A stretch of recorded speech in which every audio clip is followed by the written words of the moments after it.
আমি আজকে অ্যাওয়ার্ড পেয়েছি আমার খুব পছন্দের একটা ফিকশন কেনই সঙ্গতা, যার ডিরেক্টর আশিকুর রহমান ভাই এবং এটা গল্প ছিল অপূর্ণ রুবেল ভাই।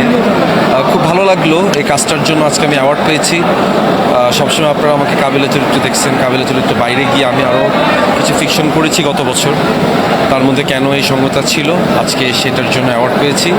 ধন্যবাদ এই নাটকের সাথে যারা ছিলেন, এবং সেই সাথে আমি আজকে অ্যাওয়ার্ডটা ডেডিকেট করেছি এই শহরের যত একা মানুষ আছে তাদের। খেলার মাঠে খেলাধুলার সাথে তো এর আগে আমি সম্পৃক্ত ছিলাম, তবে এত বড় পরিসরে না। পিএলএ অংশগ্রহণ করেছি আমার নিজের জেলার নোয়াখালী এক্সপ্রেস এটা ব্র্যান্ড অ্যাম্বাসেডর হয়ে।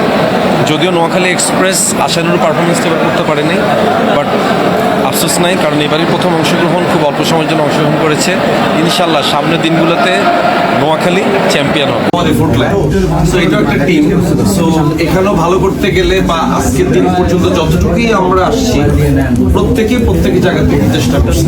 তো আমরা সবসময় ধন্যবাদ জানাই আমাদের ডিরেক্টর কাজল এবং আমার যারা কোয়ার্টিস্ট আছে, ইনফ্যাক্ট আমাদের শুটিং প্রোডাকশন যে ম্যানেজার